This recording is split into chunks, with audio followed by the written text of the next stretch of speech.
de surprise. Na Blumenau, né? Não sei se vocês estão me ouvindo direito, porque eu não quero desconcentrá-la, né? Vai que a gente bate o carro, amiga. Não, só que não. Estamos de cinto, tudo bem bonitinhas. E antes que eu queira falar, eu tô com a mesma roupa do último vídeo. Eu repito roupa, gente, eu não tenho esse Eu também problema. repito roupa. Tu tem problema de repetir roupa? Não. Ah, eu também não tenho problema. Se eu gosto de uma roupa, ela sai andando mas sozinha. na época de hoje. Não dá. E o detalhe é, mesmo que a gente tenha muita roupa, eu não sei tu, mas mesmo que a gente tenha muita roupa, daí a gente gosta de sempre a mesma roupa. Tá sempre com a mesma roupa. Depois a gente se olha assim, daquela enjoada, né? É que eu não sou de comprar muita roupa. Então, tipo, essa aqui eu ganho da minha mãe, né? Ganhei.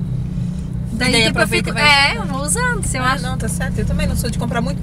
Mas, quer dizer, na verdade, sim, eu gosto de uma promoção, né? Aí eu não posso ouvir a palavra, ler a palavra promoção. Duas. Não tô precisando de nada, mas entro ali promoção. Só pra dar uma olhadinha. Loja de R$10. Ai, eu me realizo, delícia. gente. Aham. Eu me realizo. Compra Tem um cada monte coisa de legal, né? É, mas a gente compra um monte de coisa, depois chega em casa e compra um monte de tralha, né? Que não vai usar aqui. Não adianta. Lá na Agora, loja na tu já verdade, sabe que tu não vai usar. Mas não sei, tem algo em ti que diz, não leva, porque tu pode um dia precisar. Isso aí. Hoje a gente deixou os filhos em casa, estamos indo para o Norte Shopping. Não, é dor no coração. Fomos convidadas para participar de um workshop de nutrição para crianças. Logo tem sobre isso no canal. Mas a gente já aproveitou fazer um vlog, né? Um bate-papo dentro do carro. Eu saí de casa com aquela sensação de vazio. Tu também sai de casa assim, quando tu deixa os filhos com a sensação de, por mais que tu saiba que ficou em ótimas mãos, bem cuidado, bem encaminhado, bem tomado comida, mas mesmo assim, ai, parece que falta algo. Falta. E aí eu tava falando pra Júlia, se a gente arruma tudo tudo frenético, assim, pra arrumar as coisas pra não faltar nada, né? Porque o marido tá em casa. Aí se começar a mandar mensagem, onde é que tá tal coisa, onde é que tá tal... eles não vão encontrar. É melhor então já tu tem deixar que já deduzir o que vai precisar, já deixar separado pra sair e não se estressar. Se bem que o Cris se vira bem legal, assim, com as crianças, também, né? O Fran também, eu não posso reclamar que ele se vira muito. E também, o João já tá na idade, né? Que nem os teus, né? Só mais pequena que não, mas né? O Júnior e a Duda já estão numa idade que eles se viram também, né? Sim, apesar tranquilo. de que eles fazem muita bagunça e tal. Acho o João deu, graças a Deus, ele não via a hora. Mãe, não tá na hora de tu ir, não tá na hora de tu ir. Pra porque fazer bagunça. Ele tem algum propósito já, né? Com certeza, né? Eles não são fracos. Não são. Mas a gente fica com o coração na mão, sempre. Sempre. Mãe é uma coisa, um bicho triste, né? Será que comeu? Será que isso? Será que não vai mexer naquilo que é perigoso? Mãe, não adianta, gente. E é bom às vezes também não pensar muito, né? Que parece que atrai, né? É verdade. Parece não, atrai mesmo. Atrai, então é bom não pensar coisas ruins, mamães. Só tô tentando achar o melhor quadro aqui pra pegar nós duas. Eu não sei se vocês estão ouvindo a gente. Júlia, eu queria te perguntar. Não sei se vocês sabem, mas eu e a Juliana a gente estudou junto no 2º grau, né? Não lembro a partir de que série. Na verdade, a gente estudou acho que só 1 ano junto, mas foi tão intensa a nossa amizade. Só 1 ano? Sim, porque eu estudei naquela época, eu estudei só ou 2 anos, acho que foi no 2º e no 3º ano que a gente estudou junto, do 2º grau. Eu sei que a gente se formou juntas no 2º grau. Isso eu lembro da festa de formatura e tal. Isso eu lembro. Então eu acho que foi no 2º e no 3º ano. No 3º ano que eu estudei no Júlio. Os demais anteriores eu fiz no Rui.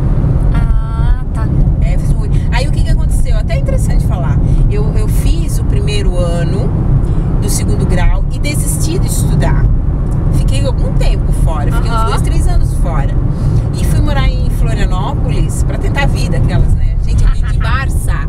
Eu vendi Barça de casa em casa. Enciclopédia. Aprendi até a falar essa palavra tão difícil. E aí lá, eu vendia Barça, lá em Florianópolis. Mas eu queria muito, né, vencer na vida. Aquela história toda, né? Você já sabe. E aí eu voltei pra Timbó com um objetivo único, na verdade. Estudar, porque lá eu não ia conseguir estudar, eu ia ter que pagar, eu pagava apartamento e tal, era muito difícil. Mas então, morava sozinha? Eu morava com 3 amigas. Sonho de toda moça, né? Eu morava com a Lely, com a Mica. A Mica hoje tá na Alemanha, a Lely tá em Fernando de Noronha. E, enfim, a gente morava juntas lá, mas era muito difícil, elas já faziam faculdade e tal, e eu ainda, né, tentando a vida. E aí eu resolvi, Sara, voltar pra Timbó pra terminar meus estudos. E foi aonde eu voltei a estudar no Júlio, porque que era mais sem estudo é difícil conseguir emprego também bom, já era na época difícil. Hoje ainda continua, até com estudo. Antigamente era o 2º grau, hoje em dia é o superior. É o superior, né? Até por conta de a gente ter uma universidade tão perto agora, isso quer dizer, isso melhorou porque ficou mais fácil por ter uma universidade tão perto, né? Então as empresas também requerem mais estudo, cada vez mais, né? Enfim, então fica a dica, gente, pra quem aí, ó, parou um dia de estudar, acha que não vai poder voltar, nunca é tarde, sabe? Nunca é tarde pra voltar a estudar. Também acho. E se aperfeiçoar, não precisa ser faculdade, pode ser um curso técnico, tem ótimos cursos. Eu não tenho faculdade, né? Eu ainda não despertou aquela coisa de ter uma vontade de fazer uma faculdade. Mas tu eu tá acho que se especializando dentro daquilo que tu gosta. Assim, sempre lendo, se formando, exatamente, participando de um workshop. Hoje a gente vai pra lá, workshop de comidinha, de comida, de criança. Porque tem que ser, né, gente? Pra manter esse corpão. É pra criança, amiga. Né? Pra manter esse corpão. Ah, é pra criança, É pra criança, amiga. Ah, é verdade. Mas sabe o que eu queria te perguntar? Que é uma coisa que eu tenho curiosidade. Qual é a maior lembrança que tu tem de mim, assim, da época que a gente estudou juntas? Mas a gente... Lembra, assim, quando fala de estudar, que tu lembra de mim? O que te gravou, assim? Cara, eu lembro assim, ó, corta essa parte depois, edita, né? Mas eu lembro assim que eu gostava de um menininho e tu gostava de um outro menininho e a gente se conversava muito sobre isso, sabe? Putz, eu não consigo nem saber quem que era. Não, assim, se tu me perguntar hoje quem que era, até o meu eu não lembro quem que era na época. Mas eu lembro muito que a gente andava muito com o Castro, lembra? O Castro que faleceu, verdade. Deixou muita saudade. A gente andava muito com ele. E ele era tímido e nós duas éramos muito loucas. Muito tímido, é verdade. A gente sempre foi louca, né, amiga? Sim. Mas louca de falar, a gente não era louca de, tipo assim, aquelas gurias que apontam. Sabe que eu lembro da professora Marilde? Ela. Lembra? De português. E sabe o que eu lembro de ti? Toda vez que eu lembro que a gente estudava junta, que eu nunca vou me esquecer, que tu veio falar que tu tava grávida. Em 99. Que tu tava grávida. Sim. E aí, pra mim, assim, na época foi, tipo assim, eu achava o máximo. Sim. E ao mesmo tempo eu fiquei chocada, porque eu tinha não era comum. 20 e poucos anos, né? Não era comum, tipo, saber alguém próxima que ficou grávida, que não tinha... Tu tava namorando, acho até, né? Não sei se tu não tava bem namorando, eu tava no tico-tico no fubá, né? Vou cortar essa parte. Então vamos não, cara. Na verdade, sim, foi um relacionamento que eu tive, enfim. E depois tu perdeu o bebê, né? Lá foi meu primeiro aborto. Em 99 eu sofri meu primeiro aborto. Mas assim, tu tava de espontâneo. quê? 4 meses, né? Não, eu tava bem novinho, bem pequenininho, assim, bem poucas semanas, na época era meses, né? Mas eu devia estar nos 3 meses, mas mesmo assim senti muito, entrei em depressão na época. E então, entrei isso em é uma depressão coisa por N coisas na época, mas também por isso, sabe? Porque primeiro eu não aceitei, depois aí a família toda aceitou e me deram todo o apoio. Foi muito importante pra mim, na época eu era solteira, eu ia ser mãe solteira, né? Apesar de que a pessoa ia assumir a criança, mas eu ia ser mãe solteira. E foi muito complicado na época, sim. Mas ali foi... Isso também me fez despertar muito pra vida. Foi um aprendizado. Eu não quero que... Se eu tivesse uma filha mulher, eu não gostaria que ela passasse por isso. E nem um filho homem que tivesse um filho sem planejamento. Mas...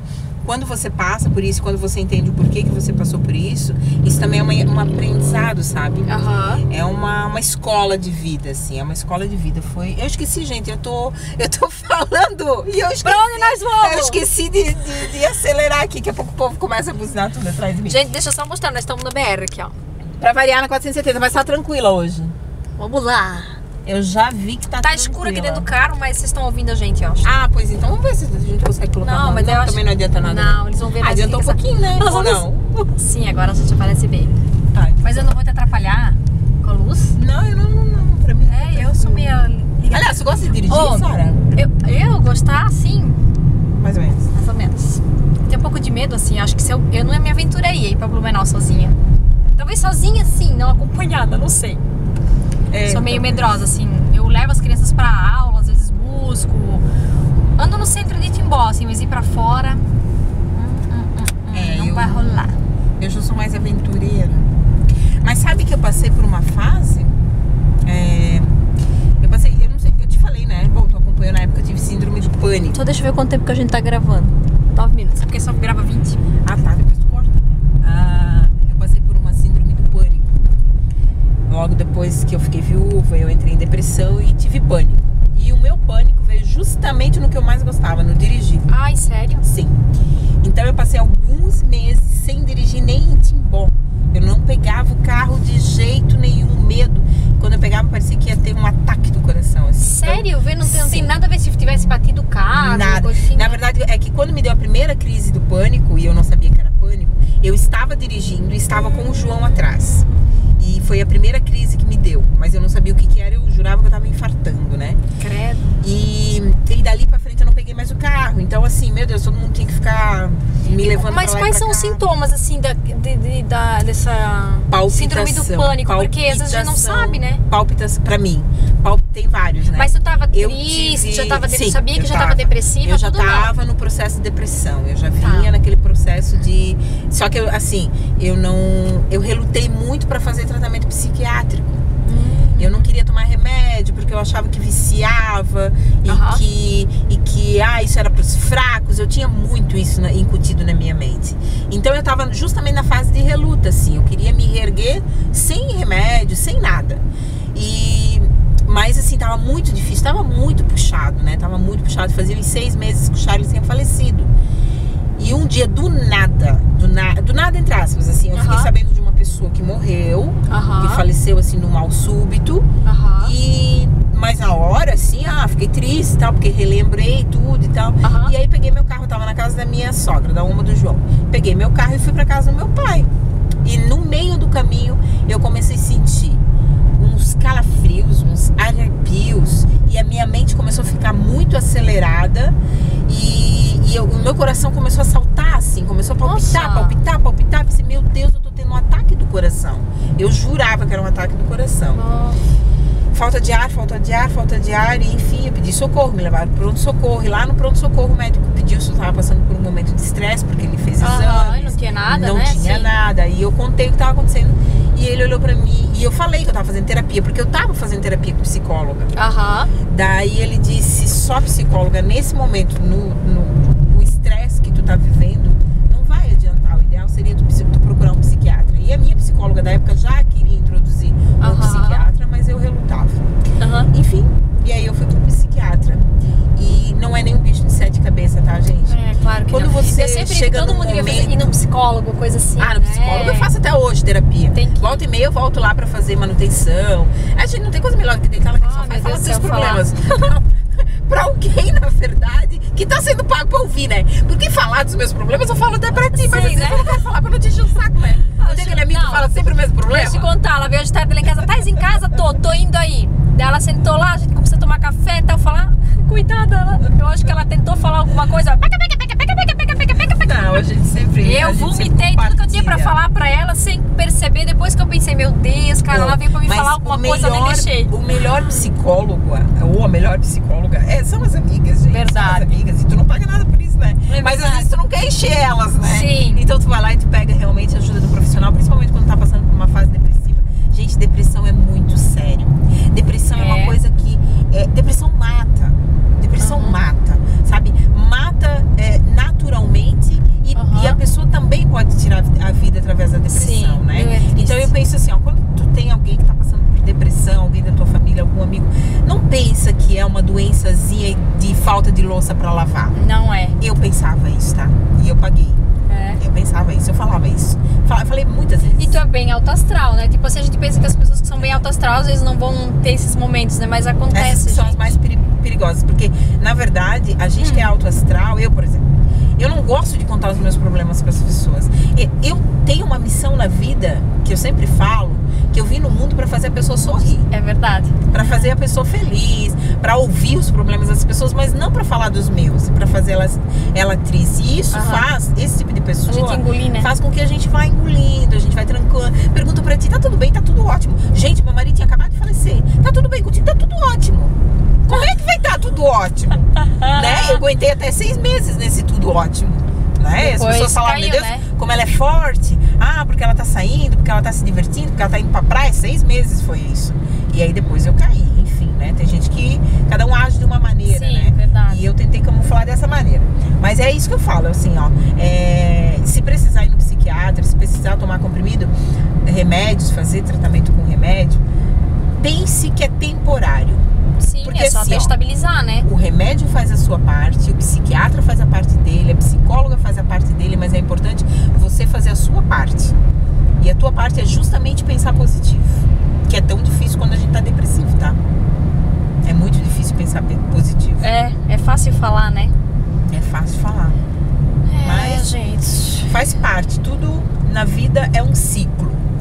E quando chega no final desse ciclo, né, você tem que realmente mudar de rota, né? E aí você pode escolher para uma rota livre ou para uma rota congestionada. Mas por isso que é importante ter pessoas legais do nosso lado, assim, né? Familiares que entendem, isso ajuda muito, né? Muito, graças a Deus. Porque tem gente que às vezes não tem ninguém nem pra ajudar, acha que é que nem tu falou, falta uma louça e não dá bola, né? Não, eu, graças a Deus, nessa época, nessa fase, eu pude contar com muitas pessoas.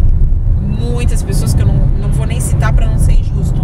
Mas assim, pessoas que cuidavam do meu filho, pessoas que buscavam meu filho da escola. Porque é o que mais te preocupa, né? Tu tá numa depressão e tu tem filho ali pequeno ainda, que depende totalmente de ti, né? E tu não tá conseguindo dar atenção, não tá conseguindo, enfim. Então eu tive, graças a Deus, muitas pessoas muito importantes mesmo, que eu sou eternamente grata. Então procurem ajuda se vocês estão precisando. É importante falar, né? Também. Beleza, gente. Então a gente tá indo pro nosso compromisso. Esse é o vídeo de hoje. Um pequeno bate-papo. Livre, gente. Olha lá, ó. Livre. Hoje tá super legal. A gente vai devagarinho, né? Porque aí tem um radar, amiga. Amiga. Pardalzinho, passou.